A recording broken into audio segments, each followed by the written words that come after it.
बोलो साहब कितने का डालूं? आज सुबह ही टैंक फुल किया है। इतने जल्दी पेट्रोल खत्म हो गया? गाड़ी का एवरेज खराब है क्या? सीआईडी की गाड़ी का एवरेज बहुत अच्छा है। फिलहाल तुम इस गाड़ी के बारे में बताओ। हाँ साहब, ये पर्ची तो हमारे यहाँ की है। हाँ, इस कार में पेट्रोल कल रात यहीं पे डाला गया था। हाँ साहब, भराया तो था। पप्पू जी क्या बात है पप्पू, कौन है?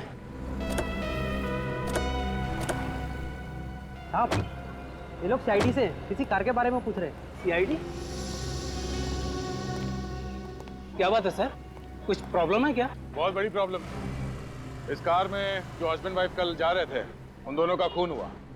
खून? किसने किया?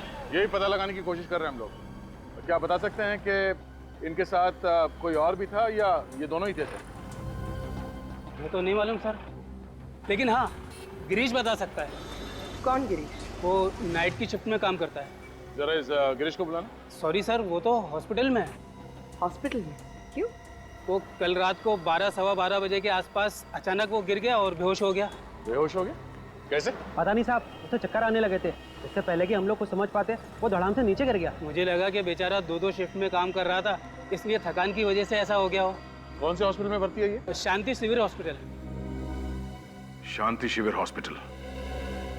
सर, ये वैभव और शिखा, ये लोग एक शादी से लौट रहे थे सर, जब इन पे हमला हुआ।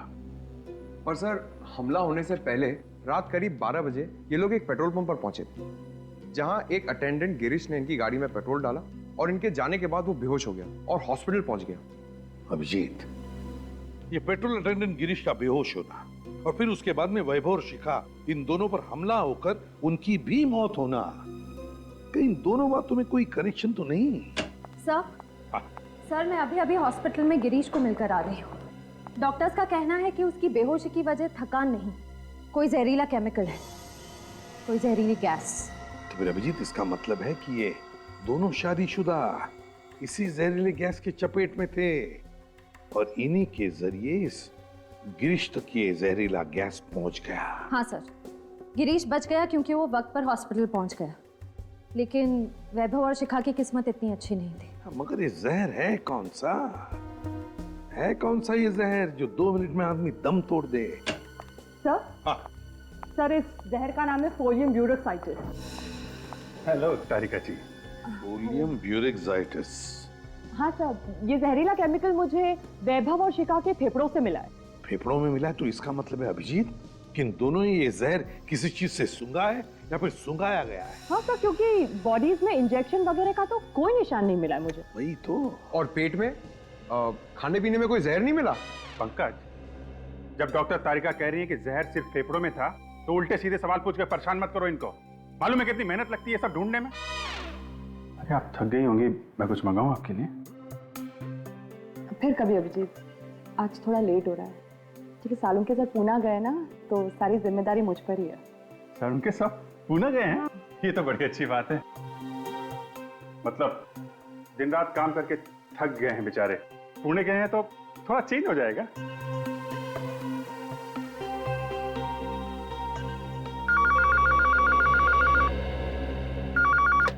हेलो, 2 खून कहाँ पे?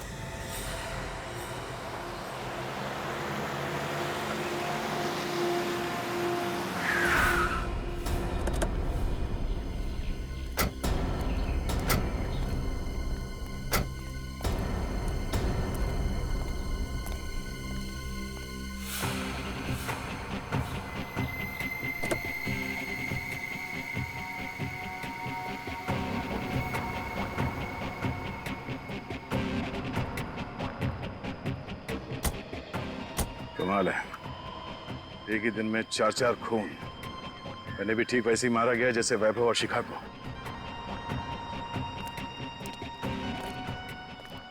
तुमने फोन किया था? मैं जी हाँ सर, मैंने फ़ोन किया था। क्या हुआ था यहाँ पे? सुबह सुबह काम पे जा रहा था, गाड़ी को देखकर शक सा हुआ, झांक कर देखा तो दोनों मरे पड़े थे। यहीं पे रहते? हाँ सर। ठीक है, जाओ। सर, इस खूनी को जल्दी से पकड़ना होगा सर, कहीं और मासूमों की जान ना चली जाए। सर, खूनी उन्हीं लोगों पे हमला करता है जो लोग देर रात शादी से घर लौट रहे होते हैं। क्योंकि शादी में अक्सर लोग कीमती गहने वगैरह पहन के जाते हैं। सर, मुझे ऐसा लगता है कि ये खूनी जरूर शादी के खाने में जहर मिलाता होगा। नहीं पंकज, डॉक्टर तारिका ने बताया कि वैभव और शिखा के फेफड़ों में जहर मिला था, तो हो सकता है इन्हें भी जहर सुंघाया गया हो। या फिर सर शादी से निकलने के बाद रास्ते में ये लोग कहीं रुके हों और वहीं इन्हें जहर दे दिया गया हो सकता है विनय। ये क्या? जीपीएस सिस्टम वो भी ऑन है। अब पता चल जाएगा ये जहर इन दोनों को कब और कहां दिया गया था। वो कैसे सर? पंकज, ये जीपीएस टेक्निक लोग गाड़ी चलाते वक्त इस्तेमाल करते हैं ये जानने के लिए कि मंजिल तक पहुंचने के लिए कौन सा रास्ता सबसे अच्छा है, कहां पे कम ट्रैफिक होता है। इस जीपीएस सिस्टम से हमें ये तो पता चल ही जाएगा कि ये गाड़ी इस रास्ते पे आई कहां से और ये कहीं पे रुकी थी या नहीं। सर? हाँ सर, जीपीएस कंपनी से उस दूसरे कपल की कार का रिकॉर्ड मिल गया। चलो दिखा जल्दी।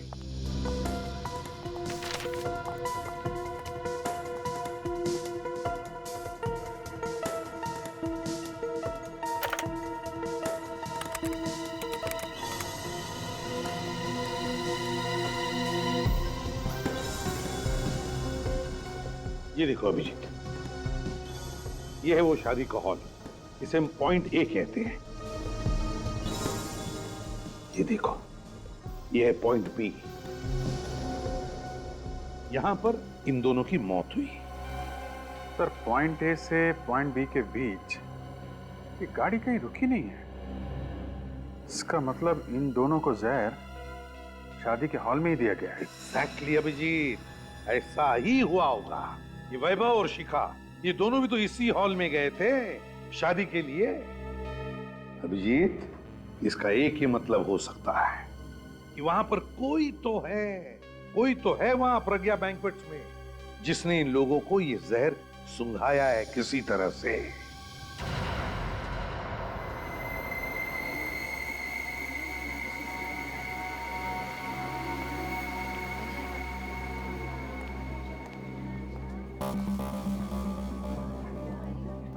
आसपास नजर रखना।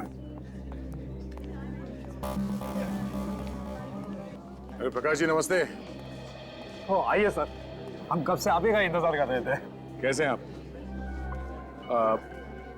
परेशान क्यों लग रहे हैं? सर, आज मेरे इकलौते बेटे की शादी है और उसमें आप ये सीआईडी वालों की तहकीकात, बड़ी टेंशन हो रही है सर। आप चिंता मत कीजिए, कुछ नहीं होगा। फिर भी सर, डर तो लगा हुआ है ना। निश्चिंत रहिए आप, कुछ नहीं होगा, हम लोग हैं ना। और आपके सहयोग से ही आपके एक मेहमान की जान बचा पाएंगे हम। जी सर।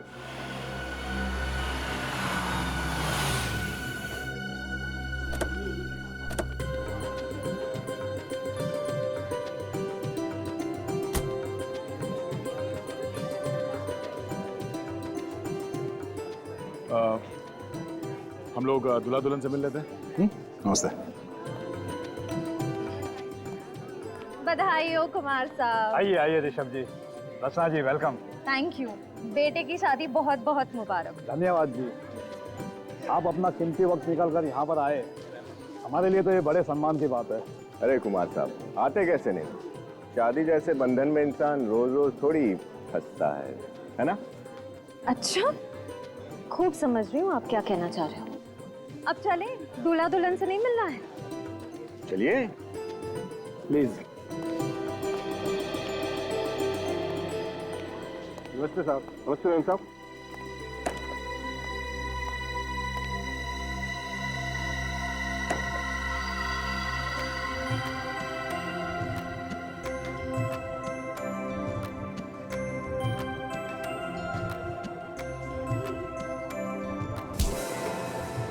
भाई साहब, जरा देख कर चलिए।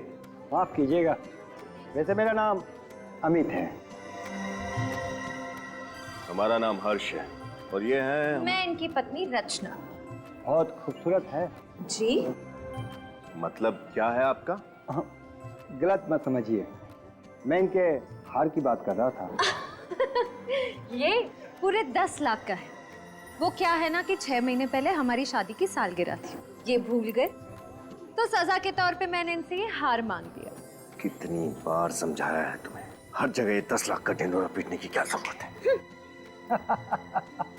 वाह भाई वाह, लगता है आप दोनों में बहुत ही प्यार है। जबरदस्ती मतलब जबरदस्त प्रेम है हमारे बीच में। लेडीज एंड जेंटलमैन, शादी के माहौल में तब तक रंग नहीं जमता है जब तक लोग झूमेंगे नहीं, नाचेंगे नहीं। तो अब वक्त हो चला है इस खुशियों को संगीतमय बनाने का। जोरदार तालियों से स्वागत कीजिए मिस गीता का, जो अपनी मधुर आवाज से आप सभी का मन मोह लेगी। मिस गीता।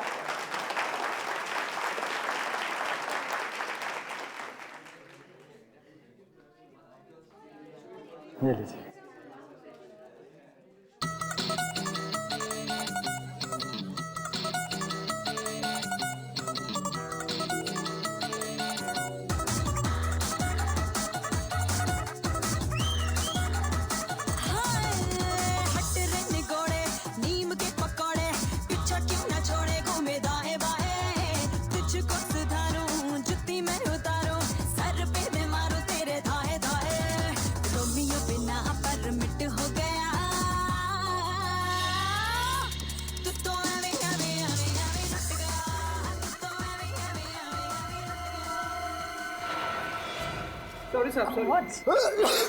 दिखाई नहीं देगा तुम्हें? हाँ, सब पीके घूम रहे हो क्या यहाँ? जिसे देखो हमसे आगे टकरा रहा है यहाँ। अरे वो जहरीला केमिकल इन फूलों में तो नहीं है? ये सब गलती होगी सब। क्या किया ये? सब मैंने जानबूझ के नहीं किया सब। गलती हुई है, जानबूझ के किया, पता चल जाएगा। जहरीले फूलों से लोगों की जान लेता तू, हाँ? और फिर उन्हें लूटता है। साहब आप कैसी बात कर रहे हैं साहब? मैं वेटर हूँ सर, मैं खूनी नहीं हूँ साहब। चुप, रेडी, इसे ब्यूरो लेके जाओ, अच्छी तरह से खातिरदारी करो इसकी। चलो हॉस्पिटल चलते हैं। चल, तेरा खेल खत्म। चल। साहब मेरी बात का यकीन करो, मैंने कुछ भी नहीं किया साहब। ये सब क्या था कुमार जी? कुछ नहीं, अब सब ठीक हो जाएगा।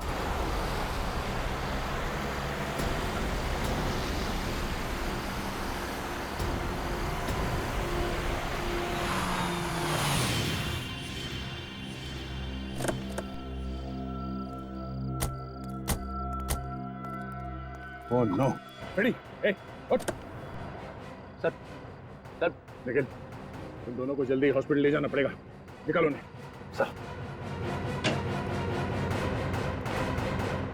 डॉक्टर साहब, अब कैसी तबीयत है फ्रेडी और उस वेटर राजू की?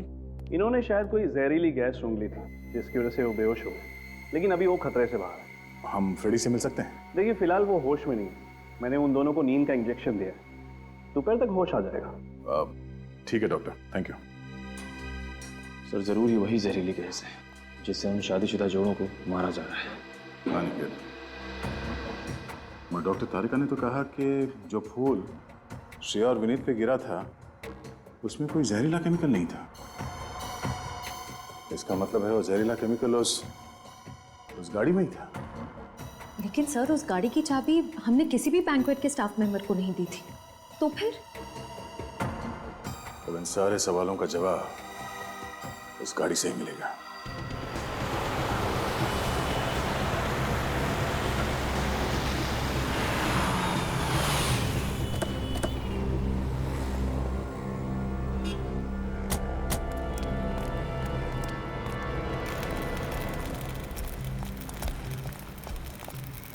कुछ पता चला किशोर, गाड़ी के अंदर वो जहरीली गैस कहां से गई होगी?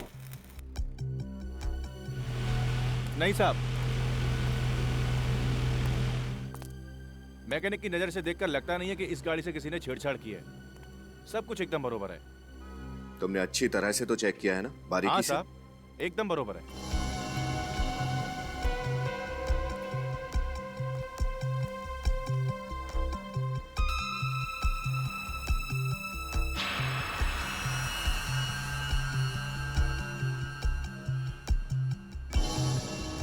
सफेद क्या है किशोर, कुछ लगा है क्या? नहीं साहब, मैंने तो सिर्फ गाड़ी चेक करी है। तो मेटल पाउडर जैसा कुछ है।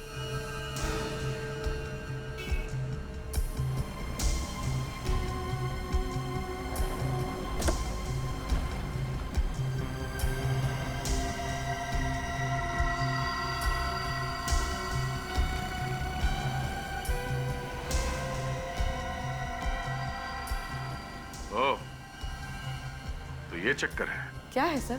देखो, खुद ही देख लो।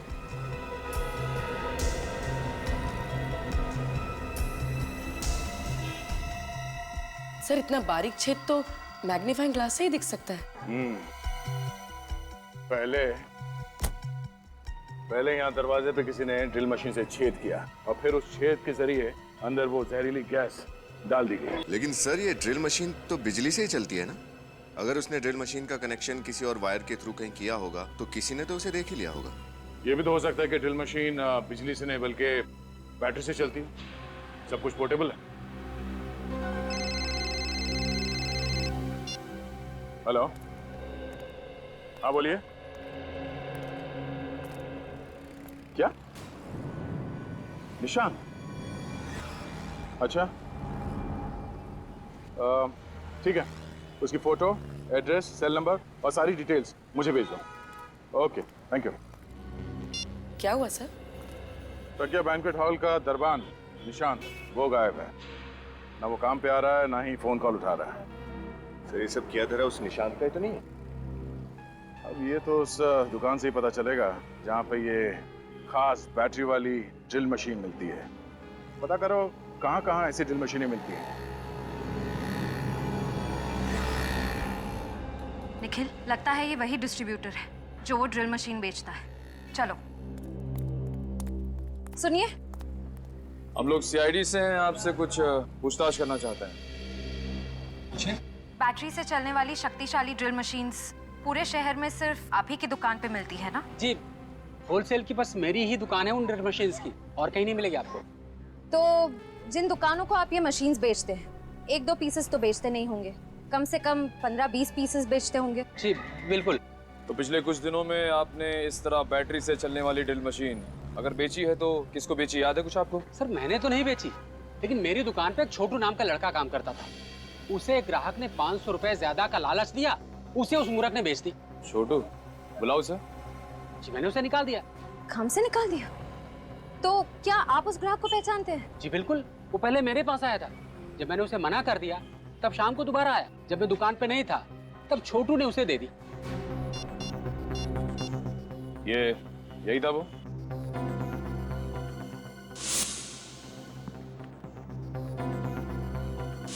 हाँ ये तो है वो। मतलब निशांत ही वो है जो एक के बाद एक खून किए जा रहा है।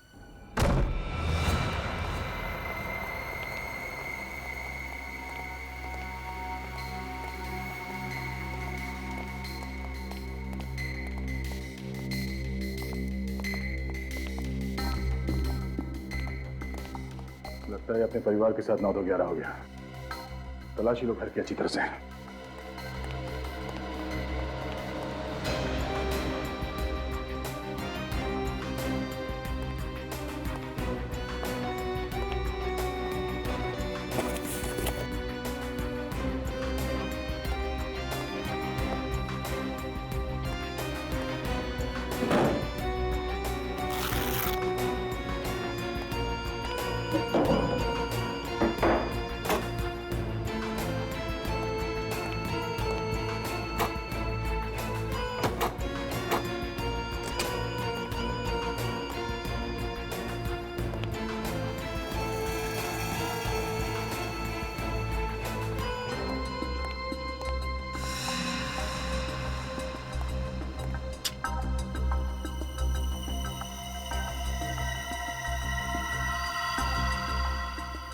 निशांत और निशांत की बीवी?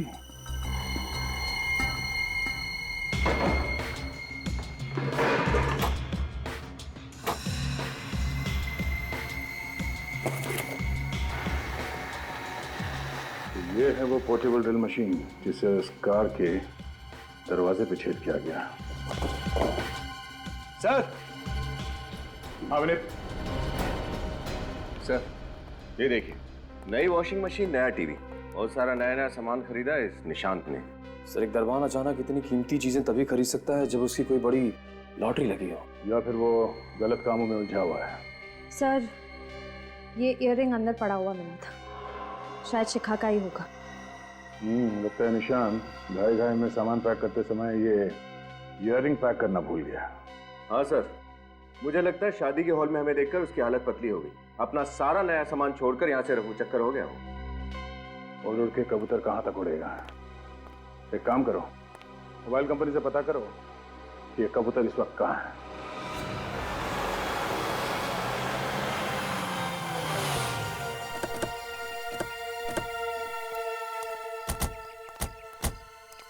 सर, आखिरी बार निशान का मोबाइल यहीं पर था।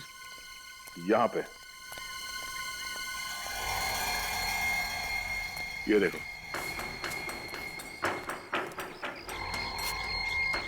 मोबाइल तोड़ दिया गया है। इसमें तो सिम कार्ड भी नहीं है।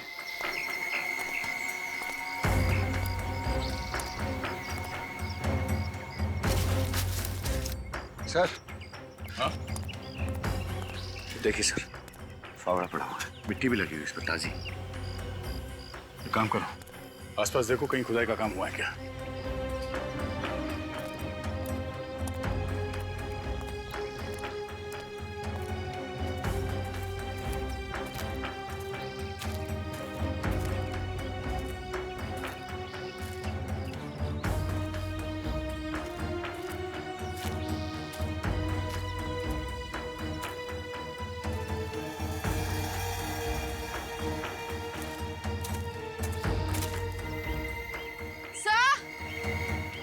हाँ?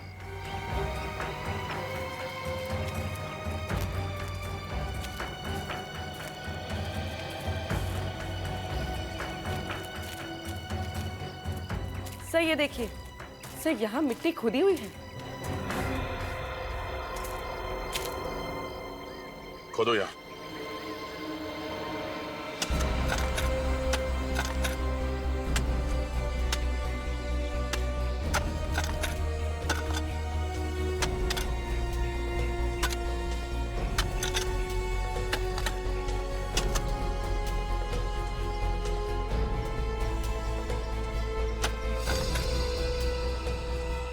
सर।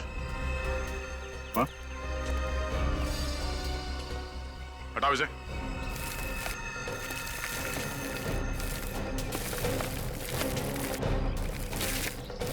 एक मिनट, लाश है, बाहर निकालो उसे।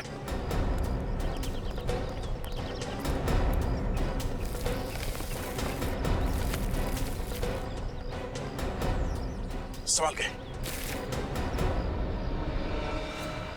सर ये निशांत है। निशांत? सर, इस केस से तो मेरा सर चकरा गया। अब इस निशांत को किसने मारा होगा? उसी ने जिसने ये सारे खून किए हैं और चोरियां की हैं। उसने इस निशान का इस्तेमाल किया सिर्फ हमें गुमराह करने के लिए। हाँ, तरीका क्या पता चला इनके बारे में? सर मुझे दो बातें पता चली है जो आप लोगों को खूनी के काफी करीब ले जा सकती है। अच्छा, वो क्या? तो ये देखिए, इसके गले पे ये खरोचों के निशान जो शायद खूनी के साथ हाथापाई की वजह से हो गए हो। सर, उस जंगल में जहाँ पे हमें निशांत की बॉडी मिली थी, वहां पे हमें निशांत का टूटा हुआ मोबाइल भी मिला था। कहीं इस हाथापाई की वजह से तो वो नहीं टूटा? हो सकता है, मगर ये खरोचों हमें खूनी तक कैसे पहुंचाएंगी? क्योंकि सर इन खरोचों से ये पता चल रहा है कि खूनी कोई लड़का नहीं बल्कि एक लड़की है। लड़की है? वो कैसे? सर इन खरोचों के अंदर मुझे नेल पॉलिश के ट्रेसेस कुछ अंश मिले, और सिर्फ इतना ही नहीं, निशांत के नाखूनों में मुझे चमड़ी मिली है जिसकी डीएनए रिपोर्ट भी यही बता रही है कि खूनी एक लड़की है। नेल पॉलिश की ट्रेसेस मिले, और दूसरी बात क्या है? वो ये कि इसे भी वही जहरीला केमिकल दिया गया था जिससे उन शादीशुदा जोड़ों का खून किया गया था। मतलब इस सारे के पीछे एक ही औरत है, एक ही औरत जिसने वो सबूत भी निशांत के घर में रखे और फिर इसे जंगल में बुलाकर मार डाला। और ये सारा का सारा काम इतनी सफाई के साथ किया कि पूरा शक निशांत पे जाए। सर हो सकता है इस निशांत की बीवी उसी औरत के कब्जे में हो सकता है श्रेया, हो सकता है। और हो ना हो, ये कोई औरत ही है, उस होटल की स्टाफ मेंबर जिसने सारा खेल रचाया है। सचिन, काम करो, प्रज्ञा बैंक्वेट में फोन करके पता लगाओ क्या कोई स्टाफ मेंबर है, कोई औरत जो छुट्टी पर है किसी कारण।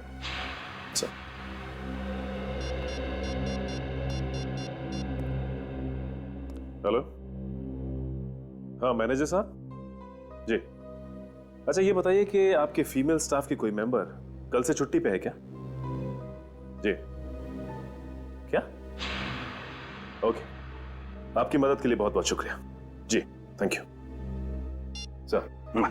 मैनेजर के हिसाब से एक लड़की है जो कल अचानक छुट्टी पे निकल गई। मतलब कोई तो औरत है होटल की स्टाफ जो छुट्टी पर है।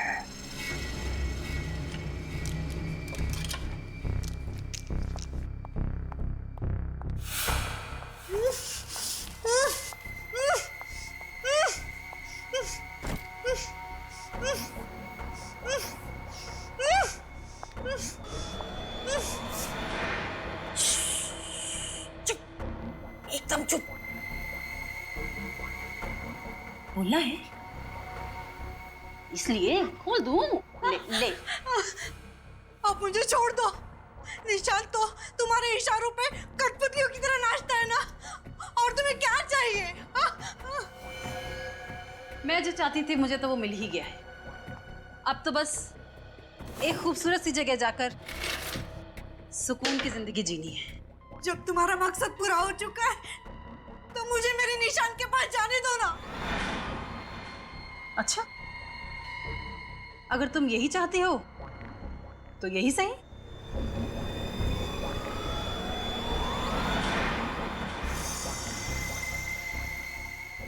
ये क्या कर रही हो? ये क्या कर रही हो तुम? वही जो तू चाहती है। निशांत के पास जाना है ना तुझे? निशांत? कहाँ गया मेरा निशांत?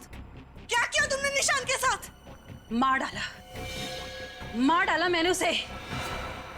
नहीं, नहीं, ऐसे नहीं हो सकता।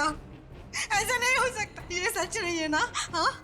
नहीं, नहीं, नहीं, मत करो ऐसे। नहीं, मत करो ऐसे, मत करो ऐसे, मत करो तुम। नहीं,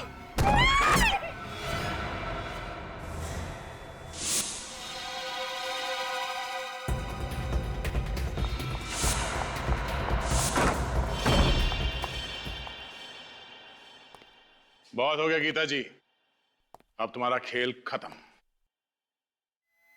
खेल? खेल अभी खत्म नहीं हुआ है, खेल तो अभी शुरू हुआ है।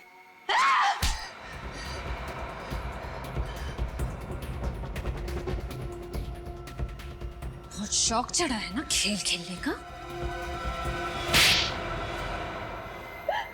हाँ, मैंने ही किया ये सब। इन सभी हत्याओं के पीछे मेरा ही हाथ है, क्योंकि मैं सोना लूटना चाहती थी, अमीर बनना चाहती थी। अमीर बनने के लिए, पैसा पाने के लिए 5-5 खून किए तुमने, हैं? क्या यही एक रास्ता था तुम्हारे पास अमीर बनने का? ऐसा नहीं है सर कि मैंने शराफत का रास्ता नहीं अपनाया, पर मुझे मिला क्या शराफत और मेहनत के बदले? क्यों? ऐसा क्या हुआ तुम्हारे साथ? एक अमीर इंसान के यहाँ मैं काम करती थी। एक दिन उसके यहाँ सोने की चोरी हुई और उसने सारा इल्जाम मुझ पर डाल दिया। वो तो सबूत ना होने की वजह से मैं बच गई, वरना मैं भी जेल में होती इस वक्त। और इसलिए तुमने वो बैंक्वेट हॉल ज्वाइन कर लिया, वहां गाना गाने लगी, ताकि तुम अमीर लोगों पर नजर रख सको और फिर उन्हें अपना शिकार बना सको। हाँ सर, मैं उनमें से अपना शिकार चुनती और निशान को खबर कर देती। जब लोग मेरा गाना सुन रहे होते तब निशांत अपना खेल शुरू करता, मौत का खेल। वो पार्किंग लॉट में जाता और ड्रिल मशीन के जरिए कार में छेद करता। हाँ मैम साहब, हाँ ठीक है, काम हो गया मैम साहब। हाँ हाँ हाँ, देख लिया मैंने। Okay ma'am.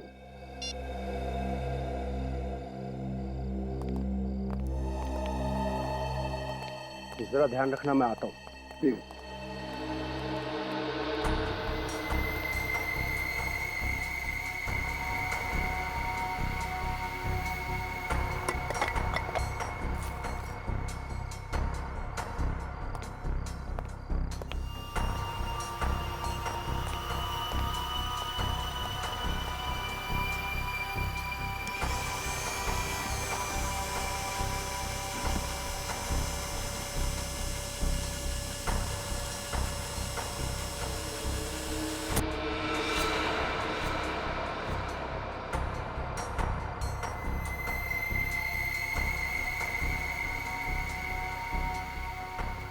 जैसे ही हमारी चुनी हुई कार शादी से निकलती, मैं और निशांत उसका पीछा करने लगते।